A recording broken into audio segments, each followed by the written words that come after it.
नमस्कार मित्रों, Pintu motivational YouTube channel में आपका दिल से स्वागत है। अकेलेपन की तलाश, जब आप खुद ही अपना सबसे अच्छा साथी हो। क्या आपने कभी महसूस किया है कि इस दुनिया में सब कुछ होते हुए भी आप बिल्कुल अकेले हैं? क्या कभी ऐसा लगा है कि जिन्हें आप सबसे ज्यादा चाहते हैं वही आपको सबसे कम समझते हैं? क्या कभी आपने खुद से ये सवाल किया है कि क्या कोई ऐसा इंसान है जो हर हाल में, हर परिस्थिति में सिर्फ और सिर्फ आपके साथ खड़ा रहेगा? हम सब जिंदगी में कभी न कभी उस मोड़ से गुजरते हैं जहां हमें लगता है कि कोई हमें समझ नहीं पा रहा। माता पिता से मतभेद होते हैं, दोस्तों से विश्वास टूटता है, रिश्तों में दरार आ जाती है और तब हम एक ऐसे व्यक्ति की तलाश में निकलते हैं जो बस हमें समझ सके। पर क्या वाकई इस दुनिया में ऐसा कोई है? आज की कहानी एक ऐसे युवक की है जो पूरी जिंदगी किसी ऐसे इंसान की तलाश करता रहा जो उसे समझे। माँ बाप से, दोस्तों से, पत्नी से उम्मीद करता रहा, पर अंत में जब वो एक गुरु के पास पहुंचा तब उसे पता चला कि वो जिसे ढूंढ रहा था वो उसके भीतर ही था। ये कहानी एक आईना है जो हमें खुद से मिलवाती है। आइए जीवन बदलने वाली कहानी शुरू करते हैं। एक युवक बहुत परेशान था। वो बहुत अकेला था, कोई भी उसे समझना नहीं चाहता था। जब वो अपने पिता से व्यापार करने के लिए धन मांगता तो उसके पिता उसे मना कर देते क्योंकि वे समझते थे कि वो इस लायक नहीं हुआ है कि अभी व्यापार कर सके। उसकी माँ भी उसके पिता का साथ देती। अपने मित्रों को ही वो अपना शुभचिंतक और समझने वाला मानता था। परंतु एक दिन उसने अपने पिता द्वारा दिए गए धन को उनसे बिना पूछे चोरी छिपे व्यापार में लगा दिया। उसे विश्वास था कि जब वो इस धन का दुगना करके अपने पिता के हाथ में रखेगा तो वे बहुत खुश होंगे और उसे शाबाशी देंगे। परंतु कुछ ही दिनों में उसने वो सारा पैसा बर्बाद कर दिया। उसे बहुत हानि हुई। अब उसे डर सताने लगा कि उसके पिता जब उससे धन मांगेंगे तो उसका क्या होगा, वो उन्हें क्या देगा। फिर उसे अपने शुभचिंतक मित्रों का ख्याल आया। वो उन सबके पास गया। उसने अपनी परेशानी उन सबको बताई, परंतु उनमें से कोई भी उसे समझने के लिए तैयार नहीं था, बल्कि उसे ही दोष दे रहे थे। उन्होंने कहा, तुमने गलती की है तो तुम्हें भुगतना भी पड़ेगा। हमारे पास अभी तुम्हें देने के लिए धन नहीं है। हम खुद धन की कमी से जूझ रहे हैं। उस दिन वो बिल्कुल अकेला हो गया। कोई भी इस दुनिया में अब उसे समझने वाला बचा ही नहीं था जिस पर वो भरोसा कर सके। एक दिन वो दिन भी आया जब उसके पिता ने उससे वो धन वापस मांगा। धन वापस करने की बात सुनते ही वो अंदर से कांप गया। परंतु हर पिता की तरह उस युवक के पिता भी जानते थे कि उसके पुत्र ने उनका धन खो दिया है। युवक को घबराता हुआ देखकर उन्होंने कहा, अरे कोई बात नहीं पुत्र, तुम उस धन को अपने पास ही रखो। समय आने पर मैं बाद में तुमसे ले लूंगा, पर इसे संभाल कर रखना क्योंकि वो मेरी वर्षों की मेहनत है। ये सुनकर युवक की जान में जान वापस आ गई। अब दिन रात वो यही सोचता रहा कि उस धन को वो कैसे वापस इकट्ठा करे। कई बार उसके मन में ख्याल आया कि वो चोरी कर ले। हमेशा उसे यही चिंता सताती रहती कि कब उसके पिता उससे धन मांग लेंगे। पर समय निकलता चला गया और उसके पिता ने कभी उससे वो धन मांगा ही नहीं। एक दिन उसने एक लड़की को देखा। वो उस लड़की के प्रेम में पड़ गया।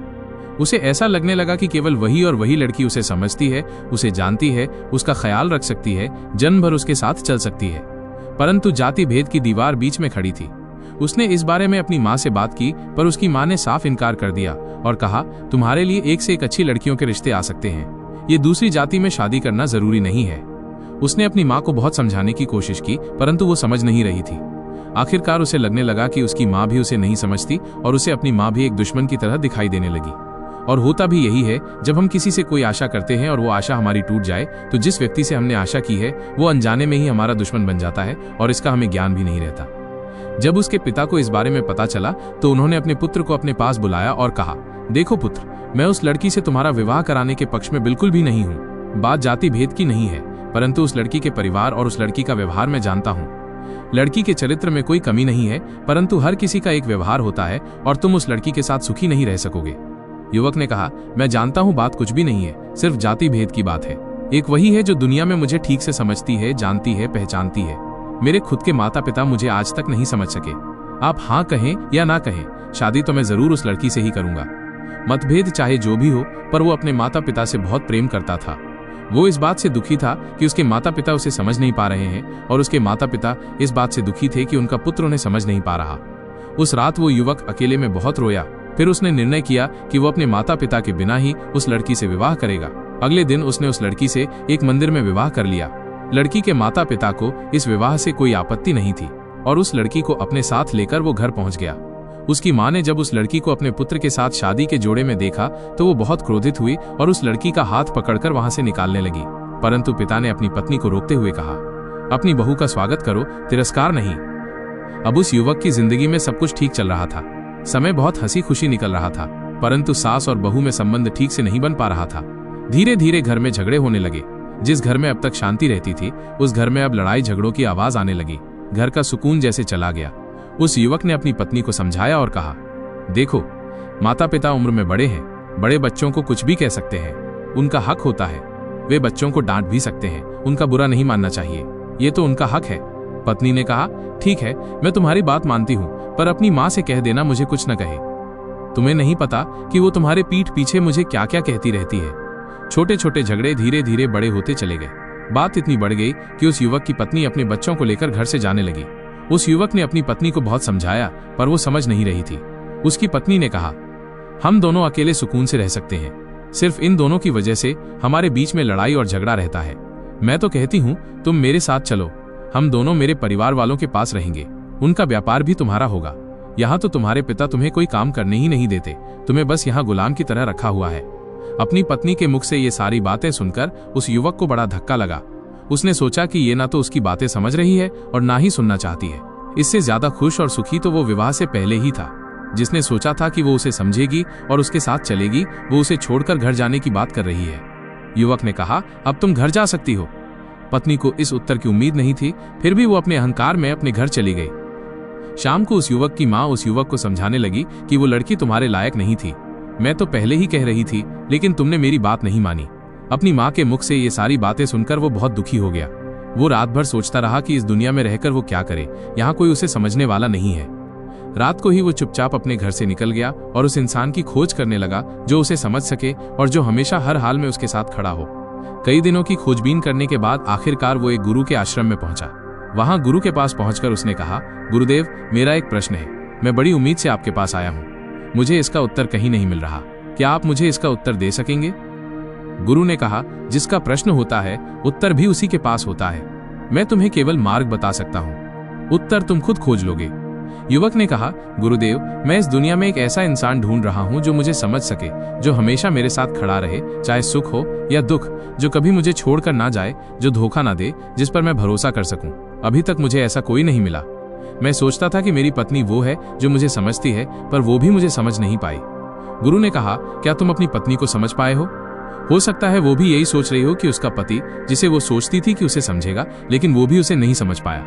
हमारी समस्या ही यही है कि हम सब एक दूसरे को समझने में लगे हैं और हम यही समझते रहते हैं कि कोई दूसरा हमें समझ नहीं पाता। हमारी उम्मीद हमेशा दूसरों से बंधी रहती है और वो टूट जाती है। इसलिए इस दुनिया में तुम्हें कभी भी कोई भी एक ऐसा इंसान नहीं दिखाई देगा जो तुम्हें समझ सकता हो। युवक ने कहा, तो फिर गुरुदेव, इस दुनिया में रहने का तो कोई फायदा ही नहीं है। ऐसी दुनिया में रहकर क्या करेंगे जहां हमें समझने वाला ही कोई ना हो? गुरु ने कहा, ऐसा नहीं है।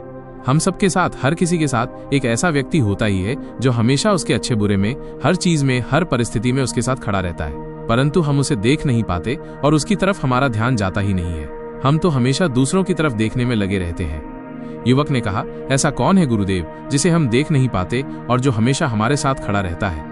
गुरु ने कहा, तुम खुद। जो दूसरों को समझने में लगा रहा या दूसरे उसे समझे इस बात में लगा रहा, वो अपने आप से बहुत दूर होता चला जाता है।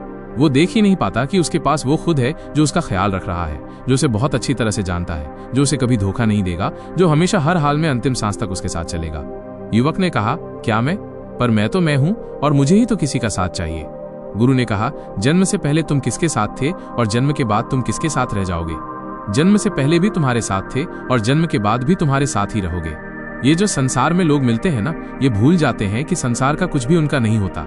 जो यहाँ मिला है यहीं रह जाना है। ये सब उपयोग की चीजें हैं, उपभोग की चीजें हैं। युवक ने कहा, मैं खुद का शुभ चिंतक हूँ, खुद को अच्छी तरह से समझता हूँ, ये बात मेरी समझ में नहीं आ रही। गुरु ने कहा, जब तुम अकेले में रोते हो तो तुम्हारे आंसू कौन पोंछता है? युवक ने कहा, मैं खुद। गुरु ने कहा, जब तुम्हें चोट लगती है तो सबसे पहले दर्द किसे होता है? युवक ने कहा, मुझे ही होता है। गुरु ने कहा, जब तुम खुश होते हो तो उस खुशी का सबसे पहला एहसास किसे होता है?